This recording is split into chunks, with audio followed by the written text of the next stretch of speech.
I just want to make a quick video about the murders of Abigail Williams and Liberty German, which obviously they've garnered a lot of attention. This happened on the 13th of February 2017 in Delphi, Indiana. Very, very famous case because it was a double murder of children. Abby was 13, Libby was 14. I just want to make the correction in a previous video. I said they were both 13. Um, Libby was actually 14. It's not a long video because really all the facts on the case are out there. So many people have talked about it and covered it. But I had my theory on it, and interestingly, there's a channel, I've actually forgotten the name of it because I only just listened to his video, but he was a former undercover cop, kind of affiliated with the FBI, done profiling, now he's a cold case detective. And it's just interesting that he had a very similar thought to me, but he mentioned a couple of points which kind of I hadn't thought of because I'm not a cop or anything like that. And yeah, so I just want to highlight those and why it really corroborates sort of my theory on the case.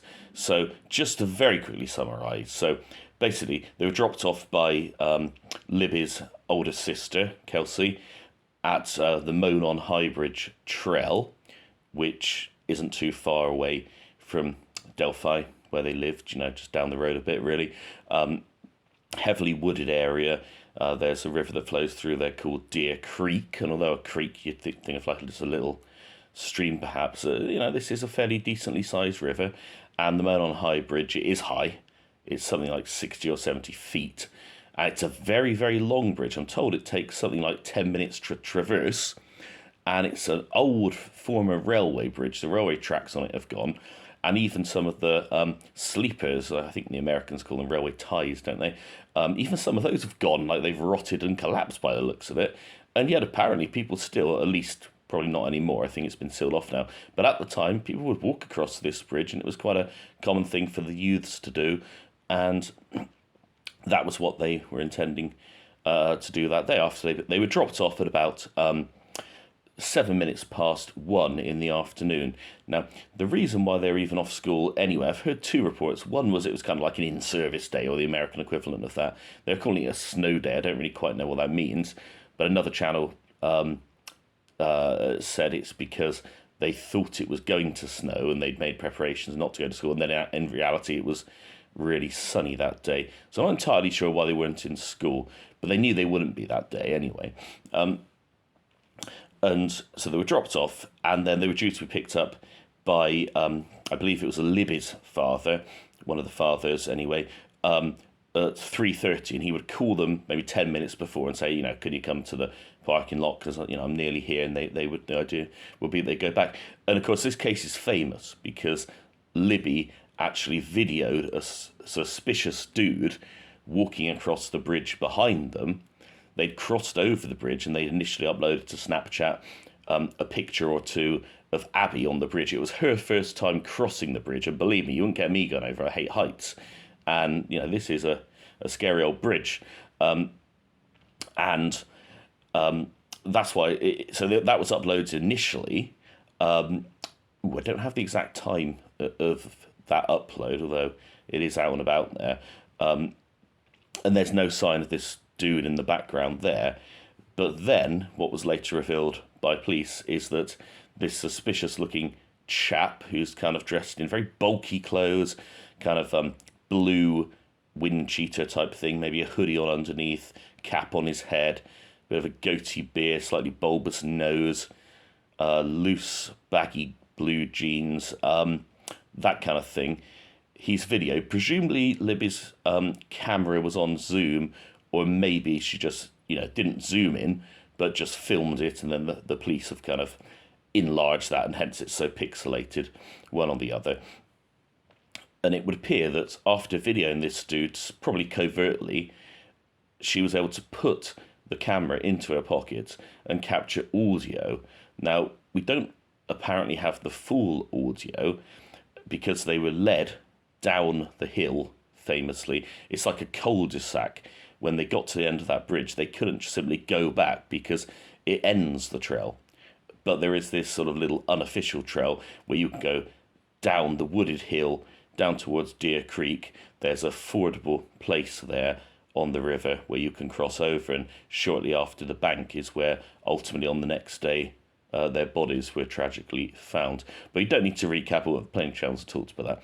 But one of the big questions everyone debates, were there two people involved? Was there one? Was this planned? Was this unplanned? And my feelings always were that this was not specifically planned. The person, although there's a lot of talk of them being so-called catfished, I think if that was true, with all the digital technologies we have, I think the person would have been caught by now, although we know they were heavily involved in social media, so it's not beyond the realms of possibility. But was it planned? Was it unplanned? Was the person out there just doing his thing and then it was a crime of opportunity? Or was he actually out there trolling for a victim? Or was it, did he intend to kill? Did he just intend to assault? And by that we know what I mean. Did he intend to abduct?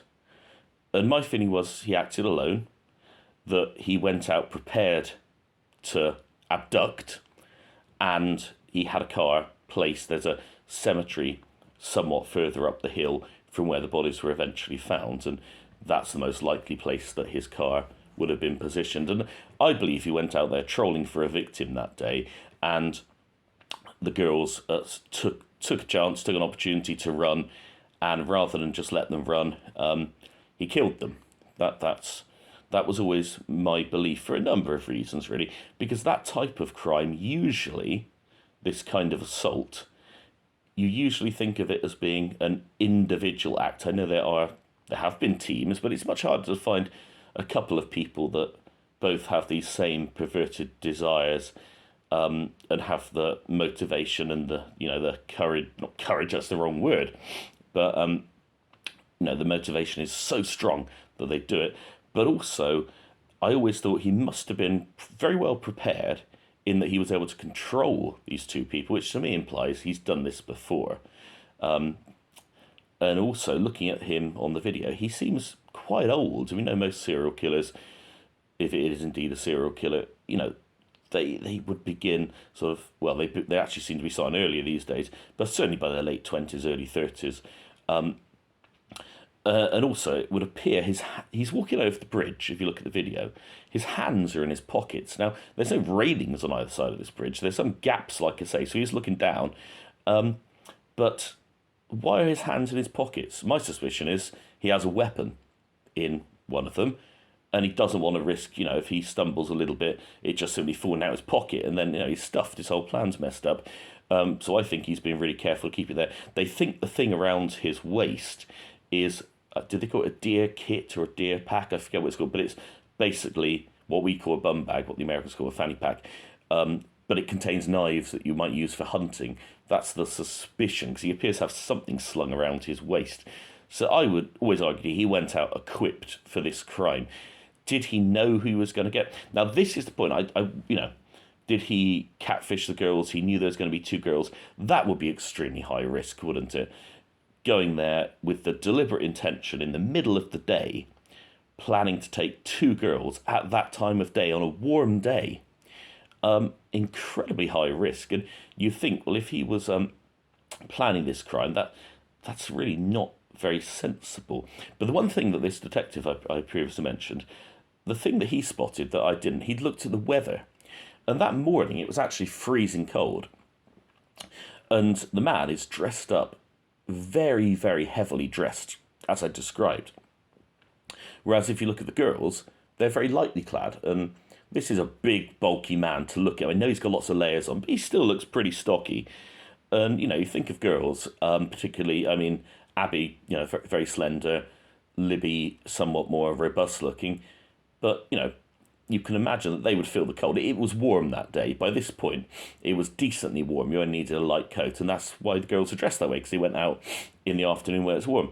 And the point this detective made was, in his mind, this dude had been there since early in the morning when it was actually freezing, and that's why he was dressed that way. And he was trolling, as these serial killers do, just looking for a victim. So not a specific victim, just a victim type. And as Israel Keyes once said, you sometimes get what you want, you sometimes get, not what you want.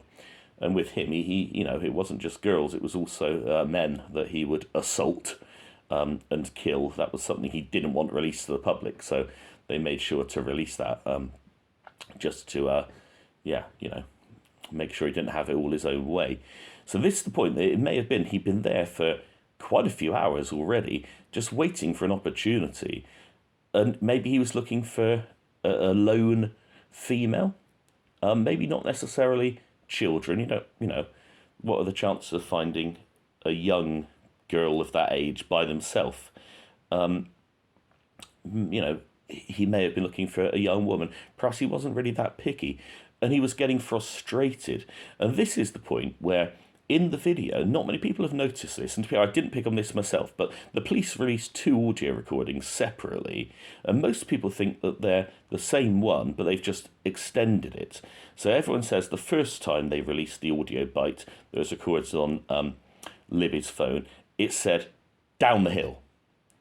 And then, later on, again, the police investigating this case then released a further recording that said, "guys, down the hill." And it was a detective who has his own channel, a former Scotland Yard inspector, in fact. His surname is Keogh. I've forgotten his first name, but he has a channel called Murder Academy. And he picked up on this, and to be fair, it's hard, it's hard to pick up on. I don't think many people have. The first audio bite does not say "down the hill." It says "down the hill," or "go down the hill." Not with the emphasis. I overemphasize. "Go down the hill." So it's like slurring the "g" as in go or get. "Go down the hill." Whereas the second audio clip is it's more strict, more assertive, and it's "guys, down the hill." And this is something that he didn't. This other detective I'm talking about, his channel, whose name I'll have to pin in the comments on it, he didn't pick up on the difference between those audio recordings. That was Keogh. But what he did say was, this guy, using his terms now, but he probably had spoken to them already and had given them an instruction, and they were hesitant to comply. Obviously, they're already suspicious of this person for whatever reason, and now they're really panicking because he's presumably drawn some sort of weapon on them that he had concealed in his pocket, and he's ordering them off the trail down towards the creek. And not that, they don't know where they're going to be taken, but what he said, the way he said, "guys, down the hill," it sounded like it was a second discreet statement. So that would go in line with what he said before. So initially he said, "go down the hill." And then, when they didn't comply, he said, "guys, down the hill." So that was just an interesting little point there. So, just going back to, so was it planned, was it unplanned? Yeah, it was high risk in the middle of the day and taking 2 victims in a place where you could be seen. There were others around there, but he may have got very frustrated because he's not found anyone all day that was suitable. And it's high risk. Yeah, there's 2 of them. And this might play into his impatience and his, I'm just going to go for it. And we know that you're prepared to risk it if this is your fantasy. But the thing that really seals it, that this was a failed abduction, the key here, and I always thought this, it's that they went down the hill. Now, if this was just a planned assault, and maybe a murder, maybe not, whatever, you're not going to go out of the tree line. You're not going to leave the woods where you're protected. You'll do whatever you want to do there. Why on earth would you lead them across actually an open area towards a place where there's even, private land and potentially a homeowner there? Why? But more importantly, why on earth would you go across a freezing cold creek? You just wouldn't. You'd do your thing nearby in the woods. But he led them out. He led them across this Deer Creek, which would have been freezing cold. And why on earth would you ever do that unless you're intending to lead them further up the bank, up through the woods to where your car is? And I would presume this person had plans to I mean, just in terms of getting them there, were they? I mean, I say if it was me, it wouldn't be me. But if it had have been me, I'd perhaps brought some handcuffs and cuffed the girls together or bound them together. We don't know what was in his pocket, but you might, if you're intending an abduction of any sort, it's probably a good idea to bring either handcuffs or some bindings or some duct tape or whatever. And of course, we should say we don't know anything about the actual crime scene itself because the police haven't said a word on it. But that would make sense to me to bind them together, to be honest. Otherwise, what if they run in two different directions? You're kind of stuffed then, aren't you? So either way, he's got them under control, led them down there. But then, and this is a point that I hadn't really looked at, but again, it was this detective I mentioned, the riverbank is very steep and it's presumably very slippery. And it's within 50 feet, I believe, of there, roughly, is where the bodies were found. And not particularly concealed. So the thought was possibly at this point, it's when maybe he's behind them, urging them on, and they either make a break for it, or possibly they're all going up the bank, they're in front of him, they hear him actually slip on the bank, maybe he slips for a moment, and they think that's their chance, and they just make a break. And suddenly, that fantasy he's got of taking a girl, or maybe two girls, and controlling them and really loving that control all the way, watching them, because he's clearly a very visual person. He's very terse in his speaking. Most people, certainly most of these killers, their primary intake sense is visual. So that's what they really get off on, the watching and the looking. That's why a lot of people are saying, well, he's probably a peeping Tom, looking at violent pornography. This is why so many serial killers take up art when they do get arrested, this kind of stuff. But, he's watching them, he's enjoying it, he's loving the control, loving the power over them, perhaps watching the bindings, maybe that's exciting him, if indeed they were bound.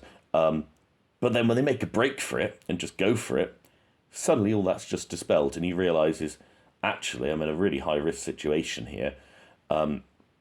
Everything's ruined.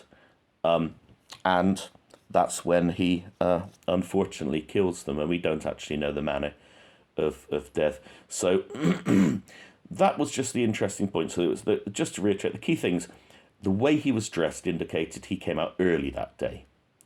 And the fact that he went for high-risk victims, in the high risk to him is what I mean to say, not they weren't high-risk victims at all. I mean high risk to him, two people, fit, athletic young girls, in the middle of the day when lots of people are out and about, or at least potentially out and about, and quite a bit of that route is potentially visible as well.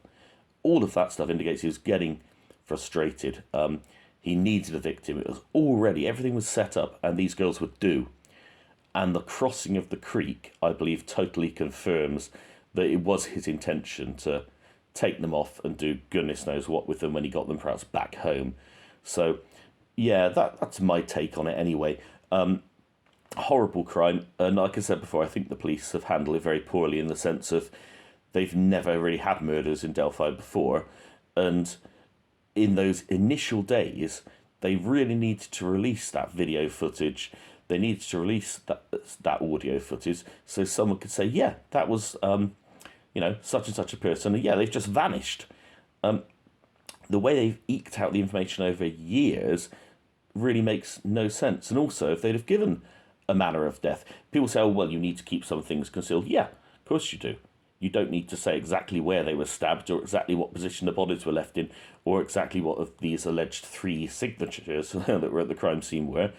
But if you say, well, it was a knife was used, then, and someone says, well, that's weird, my boyfriend, he had a really nice knife. It suddenly vanished from the knife block.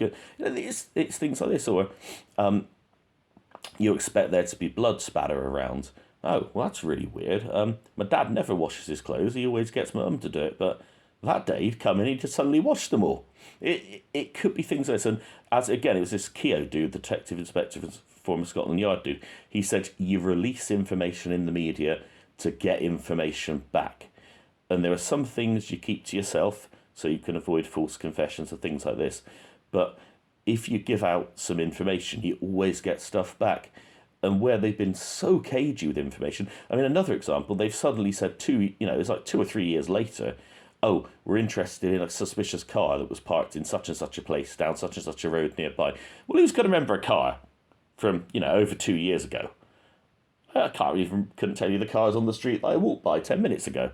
Even though I was out in the country, I wouldn't remember it. 2 years later.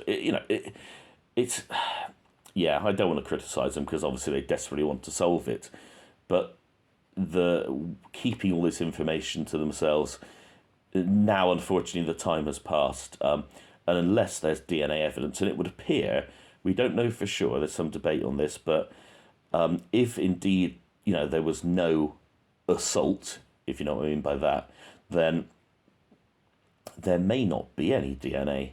And, so might be very, very hard now to solve this one. But I do believe that this person, if they'd not killed before, they certainly have an extensive record of, peeping and all these kinds of things. And you've got to think of, doing that, having the confidence to do all of that. And when they make a break for it to actually kill, surely this person has a record of that thing. Well, not a record, but you would think he's done this before. And if he hasn't, well, maybe next time, if he hasn't done it already, he'll do it. And unfortunately, he'll get it right. And they'll be abducted. And it might be an even, more unpleasant sort of fate for whoever he gets. And he might learn from this. He might think, I'm never going for two again. I'm not going to go for, really athletic looking people again. There's, that's the worry because, they don't want to be caught so they can learn from it as well. Anyway, I've waffled on long enough. I really hope it's solved, but, unfortunately, it doesn't look too good at the moment, the prospects.